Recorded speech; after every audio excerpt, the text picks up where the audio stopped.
जो साथी युवा साथी दाएं बाएं खड़े हैं, भाई दिव्यांशु जी जो स्टेट के प्रधान हैं युवा कांग्रेस के, वो हमारे बीच में पहुंचे हैं उनकी अपनी टीम के साथ। भाई का यहां पहुंचने पर बहुत बहुत स्वागत।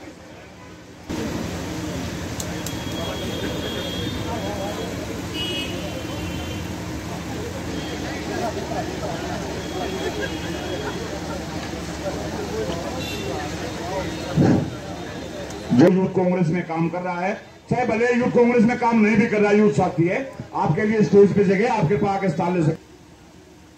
एक साथी ने मेरे को बताया इस बिल्डिंग से परली तरफ जो सेक्रेटरीट का, चलो वो यहां पहुंच गए हैं।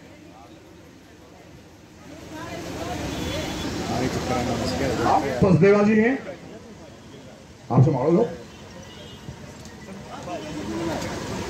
अगर हरियाणा के नौजवानों के अंदर आज सबसे बड़ी समस्या जो झेल रहे हैं इस सरकार की वजह से, वो सीईटी की परीक्षा है। आप में से काफी लोगों को इस मुद्दे के बारे में जानकारी होगी, लेकिन मैं आपको थोड़ा सा इस मुद्दे के बारे में बताना चाहूंगा कि सीईटी का विषय है क्या। आज से पहले इस सरकार में 2020 से पहले ग्रुप सी और ग्रुप डी की सीधी भर्ती हुआ करती थी। अगर पटवारी की भर्ती है तो पटवारी का पेपर होता था, अगर किसी और कैटेगरी की भर्ती है तो उसका सीधा पेपर होता था। लेकिन सरकार 2020 में एक अनोखा ऐसा पेपर लेके आई, अनोखी ऐसी परीक्षा लेके आई, जिसको मनोहर लाल खट्टर साहब ने सीईटी का नाम दिया, मतलब कॉमन एंट्रेंस टेस्ट का नाम दिया। 2020 में सरकार यह नोटिफिकेशन लेके आई और आज लगभग 3 साल पूरे हो चुके हैं। जो सरकार हर साल सीईटी कराने की बात करती थी, आज 3 साल निकल जाने के बाद भी इस सीईटी के माध्यम से एक भी भर्ती, एक भी व्यक्ति को रोजगार इस सीईटी के माध्यम से हरियाणा के नौजवान को नहीं मिल पाया। अब इस सीईटी के अंदर ऐसी क्या खामियां हैं कि जिसकी वजह से हरियाणा सरकार को बार बार इसके अंदर चेंज करना पड़ रहा है, और क्यों हरियाणा के नौजवान लगातार इस मुद्दे को लेकर सड़कों पर संघर्ष कर रहे हैं। मैं आपको देसी भाषा में समझाना चाहूंगा। इस सरकार ने जब सीईटी की परीक्षा ली तो हरियाणा से 11 लाख बेरोजगार नौजवानों ने उस परीक्षा में फॉर्म भरा। 11 लाख नौजवानों ने, और उसमें से सरकार ने यह फैसला किया कि 100 नंबर का पेपर है, जिसके 50 नंबर आएंगे उसको पास मानेंगे और जिसके 50 से कम आएंगे उसको फेल मानेंगे। तो 11 लाख में से 3,59,000 अभ्यर्थियों ने यह परीक्षा पास करी। जैसे यूपीएससी का एग्जाम होता है, हमारे देश का सबसे बड़ा आईएएस का एग्जाम, आईएएस का पेपर जिससे डीसी और एसपी चुने जाते हैं, वहां भी यह प्रक्रिया है कि पहले एक पेपर होता है, उसमें जो अभ्यर्थी पास होंगे उनको मुख्य परीक्षा में बैठने का मौका दिया जाएगा। कि पूरे प्रदेश में प्रत्येक लोकसभा में जाकर हम लोग धरने देंगे, धरना प्रदर्शन करेंगे, लेकिन इस आवाज को, नौजवानों की आवाज को दबने नहीं दिया जाएगा। इसलिए आज हमने सोनीपत के अंदर यह आयोजन किया।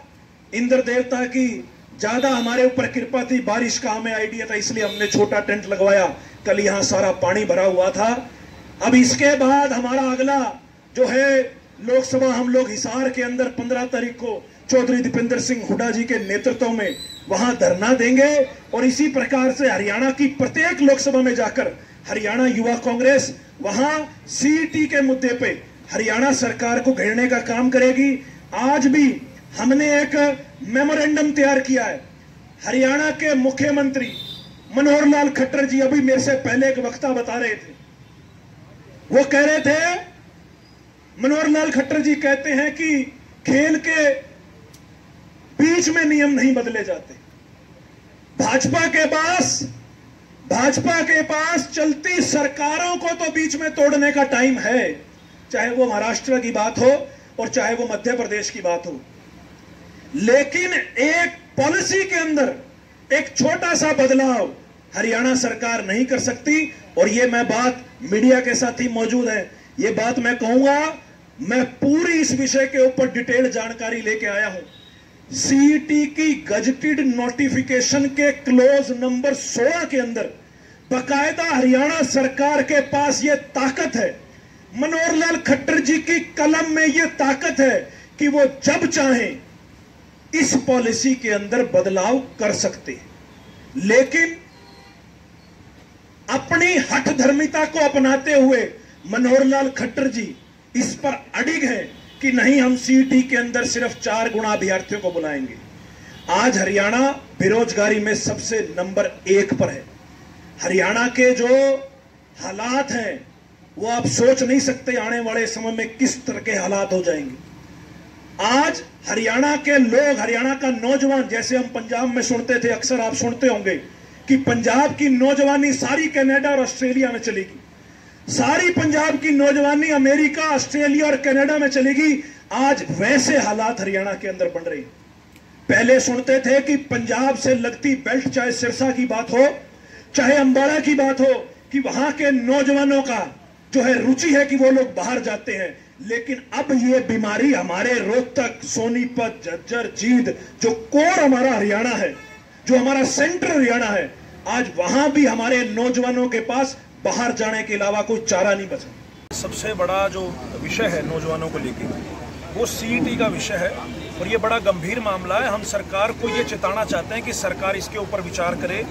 सीईटी के माध्यम से सरकार ने जो 4 गुणा की पॉलिसी बनाई है, उसके अंतर्गत सिर्फ कुछ ही हजार विद्यार्थियों को परीक्षाओं में बैठने का मौका मिलेगा और जो 3,59,000 सीईटी पास अभ्यर्थी हैं वो कहीं ना कहीं अगली परीक्षा से भी वंचित रह जाएंगे।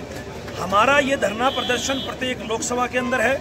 इससे पहले हमारा करनाल में सीएम आवास घेराव हुआ, जिसमें दीपेंद्र सिंह हुड्डा जी भी आए थे। हरियाणा युवा कांग्रेस की ये सख्त तौर पर, सीधे तौर पर सरकार से मांग है कि सरकार सीईटी पास सभी अभ्यर्थियों को मुख्य परीक्षा में बैठने का मौका दे। इसी मांग के तहत आज हमारा यहाँ धरना प्रदर्शन है। देखिए, हर व्यक्ति अपने स्तर पर काम कर रहा है। युवा कांग्रेस अपने स्तर पर सड़कों पर लड़ाई लड़ रही है और नेता प्रतिपक्ष होने के नाते भूपेंद्र सिंह हुड्डा जी जो है अपने स्तर पर काम कर रहे हैं, उदय भान जी अपने स्तर पर काम कर रहे हैं और बाकी सीनियर सभी नेता, आज सबका जो है लक्ष्य एक है कि सरकार से हरियाणा के जनमानस को छुटकारा दिलाया जाए। तो हर व्यक्ति अपने स्तर पर काम कर रहा है और मुझे लगता है कि आज हरियाणा के अंदर जो हालात है, ये मैं हर जिले में कह के जाता हूँ, मैं पूरे प्रदेश में घूमता हूँ, ये बात मैं आपको लिख के दस्तखत करके दे सकता हूँ। आज हरियाणा के अंदर जो हालात हैं, 2024 के अंदर भाजपा के 2 डिजिट में विधायक नहीं आ पाएंगे, ये मैं आपको लिख के दे सकता हूँ। जो आज हरियाणा के अंदर हालात है, उनको तो ये खुशी मनानी चाहिए कि 2019 में कांग्रेस का संगठन नहीं था। 2019 में कांग्रेस का संगठन ना होने के बावजूद 31 सीट हमारी आई। और अगर हमारा संगठन, क्योंकि प्रोसेस चल रहा है, वो प्रोसेस चल रहा है, बीच में हमारे प्रभारी चेंज हो गए, शक्ति सिंह गोयल साहब से दीपक बाबरिया जी हमारे नए प्रभारी आए हैं, तो प्रोसेस बीच में है और बहुत जल्द संगठन अनाउंस हो जाएगा। लेकिन मैं आपको दावे के साथ कह सकता हूँ, प्रदेश कांग्रेस नेतृत्व चौधरी भूपेंद्र सिंह हुड्डा जी, उदय भान जी और दीपेंद्र सिंह हुड्डा जी के कुशल नेतृत्व में आज हरियाणा के अंदर कांग्रेस की सरकार आ रही है।